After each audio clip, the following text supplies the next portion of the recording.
ఈయన పొన్నవోలు సుధాకర్ రెడ్డి గారు మాట్లాడేది పంది కొవ్వు చాలా ఖరీదైంది, ఆ కొవ్వు లడ్డు నెయ్యితో ఎలా కలుపుతారు, నెయ్యి 300 రూపాయలు ఉంటే పంది కొవ్వు 1200 రూపాయలు, బంగారంతో రాగి కలుపుతారా, ఇత్తడిలో పుత్తడి కలపరు, చెంబు తయారులో ఎవరైనా బంగారం కలుపుతారా? మదం ఎక్కిన మాటలు పొన్నవోలు సుధాకర్ రెడ్డి గారు. మదం ఎక్కి వస్తే ఇట్లాంటి మాటలే వస్తాయి. మీరు నా మీద కోర్టులో కేసులు వేసుకుంటారో ఏమి చేసుకుంటారో చెప్తా. మీరు ఏజీపీలు కదా, మీ దగ్గర వేల కోట్ల డబ్బులు ఉన్నాయి కదా, వేసుకోండి కోర్టులో, చెప్పండి. సనాతన ధర్మానికి నోటికొచ్చినట్టు మాట్లాడితే మిమ్మల్ని అందరినీ రోడ్ల మీదకి లాగుతాం, గుర్తుపెట్టుకోండి. తప్పు జరిగింది, ప్రాయశ్చితం చేసుకోండి, లేదంటే మౌనంగా మాట్లాడకుండా ఉండండి అంతే. మా మనోభావాలు ఇంకా రెచ్చగొట్టేలా మాట్లాడొద్దు. భూమన కరుణాకర్ రెడ్డి గారు మాట్లాడతాను నేను వెళ్ళి హై డ్రామా, రాజకీయ మనసు ఉన్నవాళ్ళు అత్యంత దారుణంగా ప్రవర్తిస్తున్నారండి. లడ్డు కలుషితమైంది అంటున్నారు, కల్తీ నెయ్యితో తప్పు చేసి ఉంటే సర్వనాశనం అయిపోతాం, రక్తం కక్కుని చచ్చిపోతాం. మీ నాశనం మొదలైంది. రెండోది అది భగవంతుడికి వదిలేస్తున్నాను. వైవి సుబ్బారెడ్డి గారు విచారణకి రావాలంటే రికార్డులు ఆయనకి ఇవ్వాలంట. మీరు ప్రభుత్వంలో రికార్డులు మాకు ఇచ్చారా? మాకు ఏం మాట్లాడుతున్నారు మీరు? మీరు కూడా విచారణకి సిద్ధంగా అండి. అసలు ఈవో ధర్మారెడ్డి గారు, ఆ మనిషి గాయం, ఈరోజు దాకా లేడు ఆయన. ఈరోజు దాకా మళ్ళీ కనిపించలా. ధర్మారెడ్డి గారు, నేను మిమ్మల్ని చూశాను ఆ రోజున. నేను దర్శనానికి వచ్చినప్పుడు మీరు అందరూ ఎలా ప్రవర్తించారో నాకు తెలుసు, నేను చూశా. తిరుమలని ఇష్టారాజ్యంగా చేశారు, అది వ్యాపార కేంద్రంగా చేశారు, ఆధ్యాత్మిక కేంద్రం నుంచి పర్యాటక కేంద్రంగా చేశారు అది. ఇదే మీరు మక్కాకి వెళ్తే ఇలాగే ప్రవర్తిస్తారా? మీరు ఒకసారి మక్కాను చూసి నేర్చుకోండి. ఇస్లాంని పాటించే ప్రతి ముస్లిం ఎంత పవిత్రంగా పాటిస్తాడో చూడండి. అక్కడ అథారిటీస్ని అడగండి. ఒక చిన్నపాటి మస్జిద్కి వెళ్తే ఎంత పవిత్రంగా చూసుకుంటారో చూడండి. ధర్మారెడ్డి గారు, మీరు హిందువులా? మీ ఇష్టానికి మీరు చేసేసుకుంటారా? మీ బిడ్డ చనిపోయాడు, చనిపోయిన కనీసం 11 రోజులు లోపలికి రాకూడదండి, ఈ లోపల వచ్చేస్తారా మీరు? మేము మర్చిపోయాం అనుకుంటున్నారా? ఆగమ శాస్త్రం చెప్పింది మీకు ఇదేనా? అంటే గవర్నమెంట్ ఉద్యోగులు అయితే ప్రభుత్వం మీ నియమిస్తే మీ ఇష్టానికి చేసేసుకుంటారా? మాకు బాధలు ఉండవు అనుకుంటున్నారా? ఇదే మీరు ఒక ఇస్లాంకి చేస్తే అపచారం జరిగితే మీరు ఏం చేస్తారు? బయట రోడ్ల మీదకి వచ్చి మీరు కూర్చోబెట్టి దాన్ని పొలిటికలైజ్ చేస్తారు. మీరు పొలిటికలైజ్ చేస్తారు. నేను నిజంగా చెప్తున్నా, జగన్మోహన్ గారికి కూడా చెప్తున్నా, మీరే కనుక, నేనే కనుక సనాతన ధర్మం మీద పోరాటం చేయాలని నన్ను ఆపేవాళ్ళు ఎవరు లేరు ఈ దేశంలో, గుర్తుపెట్టుకోండి. నేను కనుక సనాతన ధర్మం కోసం నేను పోరాటం చేస్తే చచ్చిపోవడానికి సిద్ధం నేను.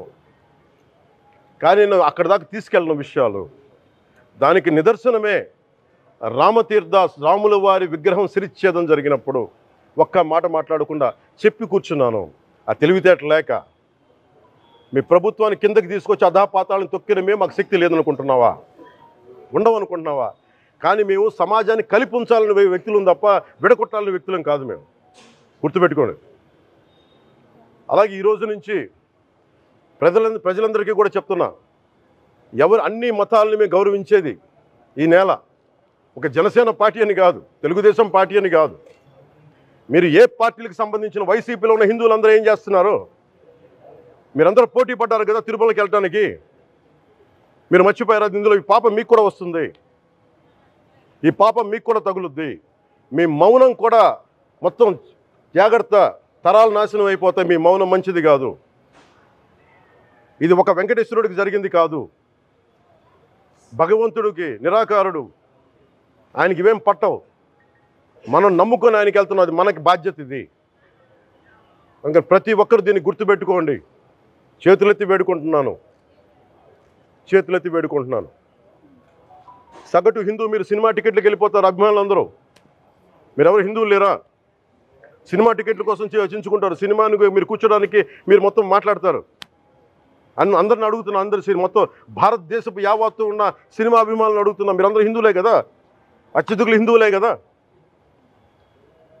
మీకు బాధ్యత లేదా? మీకు మీ సినిమా హీరోలు, నేను కూడా హీరోనే, నన్ను మించి దేశాన్ని చూడమని, సనాతన ధర్మాన్ని చూడమంటున్నా.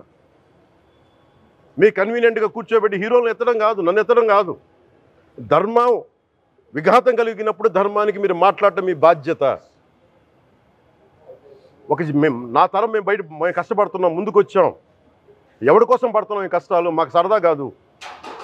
ప్రతి ఒక్కరి ఇష్టానికి వచ్చి మాట్లాడుతూ ఉంటే బాధ కలుగుద్ది. అయ్యప్ప స్వామి దీక్ష చేసే వాళ్ళ మీద ఎంత ఇష్టారాజ్యంగా మాట్లాడతారు. ఇదే మీరు ఎవరన్నా సరే ఇస్లాం మీద మీరు గొంతు ఎత్తగలరా? ఎందుకంటే రోడ్ల మీదకి వచ్చి కొడతారని మీకు భయం, అందుకు మీరు మాట్లాడరు. హిందువులు అంటే మెత్తని మనుషులు కదా, తోటి హిందువు కదా, మీరు ఏదైనా మాట్లాడచ్చు. మీకు నమ్మకాలు లేకపోతే మీరు ఇంట్లో కూర్చోండమ్మా.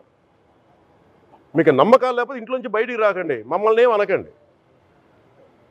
మేము ఎలా పూజా విధానం ఎలా చేస్తాం, అలాగే ముఖ్యంగా ఫిల్మ్ ఇండస్ట్రీ కూడా నేను తెలియజేస్తా ఉన్నా. దీని మీద మీరు మాట్లాడితే మద్దతుగా మాట్లాడండి, లేదంటే మౌనంగా కూర్చోండి. అంతేగాని మీ మాధ్యమాల ద్వారా అపహాస్యం చేస్తే మటుకు ప్రజలు మిమ్మల్ని ఎవరు క్షమించరు. ఎందుకంటే చాలా డీప్ పెయిన్ ఇది. మీరు లడ్డు మీద జోక్లు వేస్తున్నారు. నేను ఒక సినిమా ఫంక్షన్లో కూడా చూశాను. Laddu is a sensitive issue అని. Don't you ever say that. Don't you ever dare to say that, please. I respect you as actors, but when it comes to Sanatana Dharma, please, you have to think 100 times before you saying a word. One comment. Thank you.